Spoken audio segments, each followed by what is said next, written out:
Hello everyone, अगर आपने इस वीडियो का फर्स्ट पार्ट नहीं देखा है तो पहले उसे देख लीजिए, जिसका लिंक डिस्क्रिप्शन में दिया हुआ है। सो गाइस, वो सारे लोग दूसरी दुनिया में थे जहाँ उनके पीछे एक दानव पड़ा हुआ था। हमें वहीं से दिखाते हैं। सिंड्रेल एक पोर्टल खोलता है जिससे वो सारे लोग भाग जाते हैं और वो मॉन्स्टर भी उस पोर्टल से आ रहा होता है। तो सिंड्रेल उस पोर्टल को बंद कर देता है जिससे वो मॉन्स्टर आधा आधा कट कर मर जाता है और वो लोग अब सेंट्रिया के पास होते हैं। तभी उनके पास में मैडॉफ आ जाती है। वो उन्हें आसमान में वेलोर का दानव दिखाती है। उससे बचने के लिए वो उन्हें अपनी गुफा में ले जाती है, जहाँ जाकर वो कहती है, मैंने तुम्हारे बारे में सुना है, तुम लोग महारानी को मारने जा रहे हो, मैं भी तुम्हारा साथ देना चाहूंगी। और पूछती है, लेकिन तुम महारानी तक कैसे पहुँचोगे? तो स्कीन कहती है, फ्याल डोंग कबीले से है, उसे खुफिया रास्ता पता है। तो उस पे मैडॉफ कहती है, लेकिन सबसे पहले तुम्हें उस दानव को मारना चाहिए। तो वो लोग सोचने लगते हैं वो उस दानव को कैसे मारें। तभी जेंड्रल कहता है, क्यों ना हम अपना ही दानव बना लें। वो बताता है, मैं जैकरी की मदद से उस मरे हुए दानव के दिल से एक ऐसा सिरप बना सकता हूँ जिससे मुझे इतनी पावर मिल जाएगी कि मैं उस दानव को मार सकूं। लेकिन जैकरी इसके लिए नहीं मानती है। तो जेंड्रल उसे समझाता है और कहता है, ये सब मेरी गलती से हुआ है, इसलिए मुझे ये करना ही होगा। तो जैकरी राजी हो जाती है। तभी एला और फ्याल जेंड्रल के पास आते हैं और उससे कहते हैं, तुम ये कर सकते हो, लेकिन वो ताकत हम दोनों में से किसी एक को देनी होगी, क्योंकि हम दोनों योद्धा हैं जो कि उस दानव को बहुत आसानी से मार पाएंगे। तो जैकरी बताती है, हो सकता है इसके बाद में तुम नॉर्मल जिंदगी ना जी सको, तुम्हें अपने बारे में कुछ याद ना रहे, तुम अपना आपा खो दो।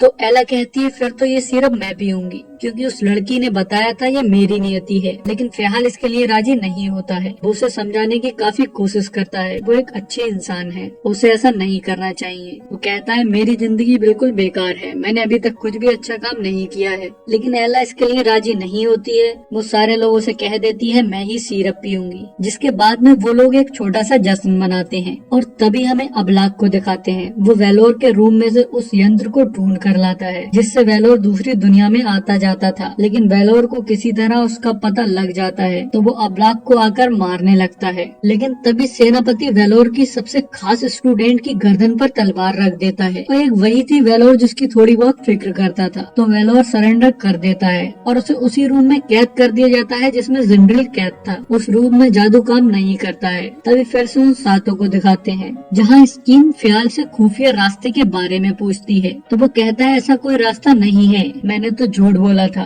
मैंने सोचा था यहाँ अगर कुछ न कुछ कर ही लेंगे। तभी वो एला के साथ बाहर जाकर सो जाता है। जब अगले सुबह एला उठती है तो वहाँ पर फ्याल नहीं होता है। वो गुफा के अंदर जाकर देखती है, वहाँ पर फ्याल तड़प रहा होता है। उसने उस सिरप को पी लिया होता है। वो लोग उसे थोड़ा और सिरप पिलाते हैं, लेकिन फिलहाल की हालत बहुत खराब हो रही होती है। उसके मुंह से वो सिरप वापस आने लगता है और उसकी सांसें रुक जाती हैं। तो वो सारे लोग बहुत परेशान हो जाते हैं। लेकिन तभी अचानक से उसकी आंख एकदम से खुलती है और उनका कलर बदला हुआ होता है। वो बिल्कुल भी अपने होश में नहीं होता है। वो एक दानव बन गया होता है, या फिर हम कह सकते हैं वो एक विचर बन चुका होता है। लेकिन वो अपने होश में नहीं होता है, तो इसलिए एला उसे अपना गाना सुनाकर नॉर्मल कर देती है। जिसके बाद हमें मेलविन को दिखाते हैं। वो अबलाक से दूसरी दुनिया का पोर्टल खुलवा रही होती है, लेकिन वो ऐसा नहीं कर पाता है। वो भी इतना बड़ा जादूगर नहीं होता है। जिसके बाद में मेलविन के पास में स्कीन आती है। वो उसे बताती है, उसे पता है फ्याल कहाँ है, और वो उन लोगों को धोखा देकर उनका सौदा कर देती है। उससे कहती है, फ्याल को यहाँ लाने के लिए मुझे तुम्हारे 50 सिपाही चाहिए होंगे। तो मेलविन उसे दे देती है। तभी स्कीन उनके पास वापस लौट जाती है और मेलविन वेलोर के पास जाती है।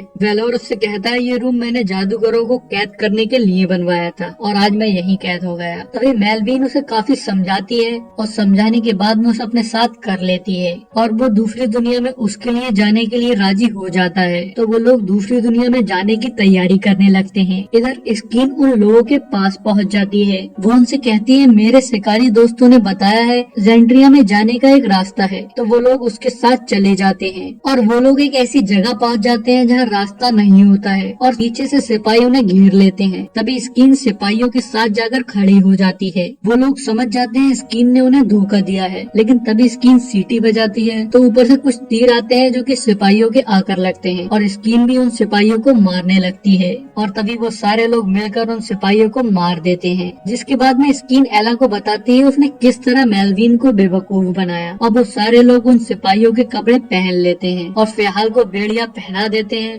जिससे उन्हें जेंट्रिया के अंदर घुसने दिया जाता है। तभी हमें मेलविन को दिखाते हैं। वो सेनापति और वेलोर को दूसरी दुनिया में भेज रही होती है। वो उनसे कहती है वहाँ जाकर तुम्हें सबसे पहले अनाज ढूंढना है, और तभी वो लोग चले जाते हैं। जहाँ जाकर वेलोर अपनी स्टूडेंट से कहता है तुम मेरा खून जरूर नहीं हो, लेकिन मैंने हमेशा तुम्हें अपना माना है। और तभी उसके बाद में वो उसका गला काट देता है, जिससे उसे अराजकता का जादू मिल जाता है, क्योंकि ये बड़ी कीमत थी। तभी वो एक पोर्टल खोलकर सेनापति सिपाहियों को एक अलग ही दुनिया में भेज देता है और वो वापस आ जाता है। तभी हमें स्कीन को दिखाते हैं। वो फियाल को मेलविन के पास ले आई होती है, लेकिन मेलविन स्कीन को कुछ नहीं देती है और अपने सिपाहियों से कहती है इसे बाहर ले जाकर मार दो, जिसके बाद सिपाही उसे वहाँ से ले जाते हैं। तभी हमें बाहर का सीन दिखाते हैं, जहाँ एला एक भड़काऊ भाषण देकर जनता को अपने साथ कर लेती है और वो लोग महल के अंदर घुस जाते हैं। इधर मेलविन फियाल को समझाने की कोशिश कर रही होती है, तो वो उससे कहता है तुम्हें ये लगता है मैं तुम्हें माफ कर दूंगा, और ये कहकर वो विजर बन जाता है। तो मेलविन वहाँ से भाग जाती है और वहाँ दानव आ जाता है, तो फियाल उस दानव से लड़ने लगता है। तभी हमें उन लोगों को दिखाते हैं, उसमें से जैकरी और जेंड्रल उस यंत्र को तबाह करने जाते हैं और मैडॉफ, स्कीन, गैलार्ड फियाल के पास जाते हैं। एला मेलविन के पास जाकर उसे खत्म कर देती है। तभी हमें जेंड्रल जैकरी को दिखाते हैं, वो वेलोर से लड़ रहे होते हैं। इधर फियाल दानव से लड़ रहा होता है। तभी वहाँ मैडॉफ और स्कीन, गैलार्ड भी आ जाते हैं और फियाल बहुत गुस्से में आता है और उसके बाद में उसकी पूरी बॉडी एक खतरनाक से मॉन्स्टर में बदल जाती है, जिसके बाद में वो एक तलवार को उठाकर दानव के मारता है और वो तलवार दानव के सिर पर जाकर लगती है, जिससे वो दानव मर जाता है। जिसके बाद फियाल बेकाबू हो जाता है। वो अपने एक साथी को बीच में से फाड़ देता है, तो गैलार्ड उसे रोकने के लिए उस पर हमला करता है, लेकिन उससे वो नहीं रुकता है। तभी वहाँ पर एला आ जाती है। वो फियाल के करीब जाकर उसे गाना सुनाने लगती है। फियाल अपने आप को रोकने की काफी कोशिश करता है, लेकिन फिर भी वो एला का गला पकड़ लेता है, पर वो गाती रहती है, जिससे फियाल नॉर्मल हो जाता है और फिर वो वहीं मर जाता है। तभी हमें जेंड्रल और जैकरी को दिखाते हैं। जैकरी ने जेंड्रल, वेलोर और उस यंत्र को आपस में कनेक्ट कर दिया होता है, जिससे जेंड्रल यंत्र, वेलोर और खुद को खत्म कर देता है। लेकिन उस यंत्र से एक ऐसी ऊर्जा निकलती है जिससे सारी दुनियाएं एक हो जाती हैं। तब इंसान पहली बार एल्फ की दुनिया में कदम रखते हैं और उसके अलावा वहाँ पर मॉन्स्टर और भी बहुत सारी चीजें आ जाती हैं। तभी हमें कई महीनों बाद का सीन दिखाते हैं, जहाँ एला प्रेग्नेंट होती है और वो उसी लड़की से भविष्यवाणी करने को कहती है जिसने स्टार्टिंग में एला की भविष्यवाणी की थी। वो लड़की उसे बताती है तुम्हारा आखिरी वंशज ये कहानी दुनिया तक पहुंचाएगा, मतलब डैन ही उसका आखिरी वंशज होता है और यही हमारी कहानी का एंड हो जाता है।